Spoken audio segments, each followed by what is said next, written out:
కేంద్ర మాజీ మంత్రి దివంగత నేత కాకా వెంకటస్వామి జయంతిని రాష్ట్ర ప్రభుత్వం అధికారికంగా నిర్వహించింది. రవీంద్ర భారతిలో జరిగిన వేడుకల్లో మంత్రులు, ఎంపీలు, నేతలు పాల్గొన్నారు. కాకా ఎందరికో ఆదర్శమని చెప్పారు. కాకా బాటలోనే ఆయన వారసులు మంత్రి వివేక్, ఎమ్మెల్యే వినోద్, ఎంపీ వంశీకృష్ణ నడుస్తున్నారని ప్రశంసించారు నేతలు.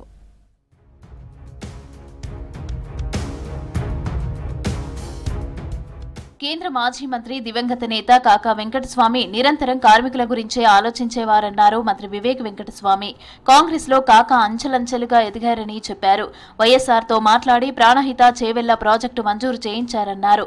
అయితే ప్రాణహిత ప్రాజెక్టును గత బీఆర్ఎస్ పక్కన పెట్టిందన్నారు. హైదరాబాద్ రవీంద్ర భారతిలో కాకా జయంతి వేడుకలను ప్రభుత్వం అధికారికంగా నిర్వహించింది.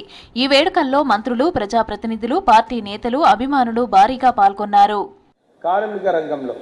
కార్మికులకు అన్ఆర్గనైజ్ సెక్టర్లో ఉన్నారు వాళ్ళందరికీ కూడా భద్రత కల్పించాలి, వారికి పిఎఫ్ కల్పించాలి.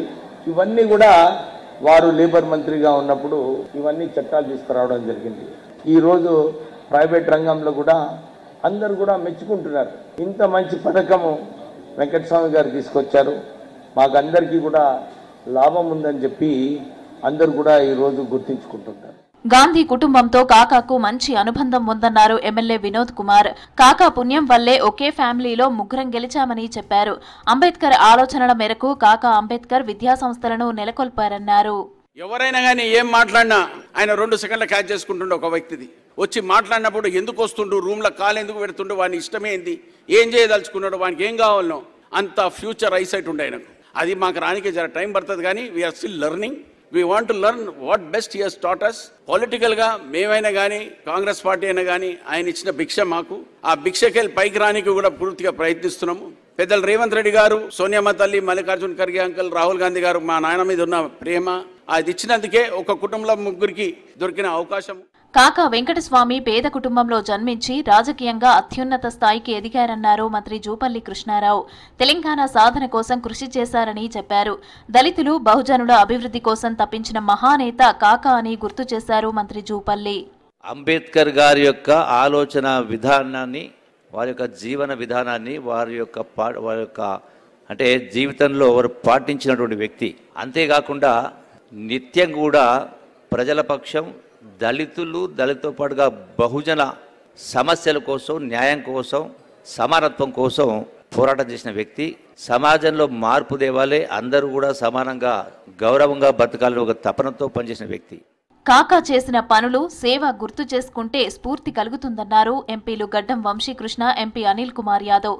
కాకా వల్లనే హైదరాబాద్ లో పేద ప్రజలకు ఇళ్ల స్థలాలు దక్కాయని చెప్పారు. తెలంగాణ వాణిని పార్లమెంటులో వినిపించిన వ్యక్తి కాకా వెంకటస్వామి అని కొనియాడారు ఎంపీలు. 2 సంవత్సరాల క్రితము పార్లమెంట్ ఎన్నికలు అయ్యేటప్పుడు పెద్దపల్లి ప్రాంతంలో ఊరూరు తిరిగినాం. ప్రతి మనిషి కాకా ఎంత సేవలు చేసినారు, మా కోసము ఎన్ని త్యాగాలు చేసినారు, ఎన్ని కష్టాలైనా మాకు మంచి చేయాలని చెప్పి ఒకసారి మాటిస్తే ఎవరినైనా ఎదుర్కొని మా కోసం నిలిచి మా కోసం పనిచేసినారని చెప్పి చాలామంది నాకు అప్పుడు చెప్పడం జరిగింది, నాకు ఆశీర్వాదం ఇవ్వడం జరిగింది. ఒక వ్యక్తికి అంటే వాళ్ళ ఫ్యామిలీకి ఎవరికైనా డబుల్ బెడ్రూమ్ ఇవ్వాలంటే కూడా ఎంత కష్టపడి మేము వాళ్ళని అడ్జస్ట్ చేస్తున్నామో వేదిక అయిపోయిన పెద్దలందరికీ తెలుసు. కానీ ఆ రోజులలో హైదరాబాద్ నగరంలో స్వేచ్ఛగా ఆ భూమిని ఎవరైనా ఓన్ చేసుకురంటే అది ఎంత పెద్ద పేదవాళ్ళైనా కూడా అది కేవలం ఒక శక్తి వల్ల అది వెంకటస్వామి కాకా అని కూడా ఈ వేదిక నుంచి మీ అందరికీ కూడా తెలియజేస్తున్నాను. బడుగు బలహీన వర్గాల కోసం కృషి చేసిన కాకా పేరు రాజకీయ చరిత్రలో చిరస్థాయిగా నిలిచి ఉంటుందన్నారు నేతలు. ఈ సందర్భంగా కాకా జీవితంపై వేసిన స్పెషల్ స్టోరీ ఆకట్టుకుంది.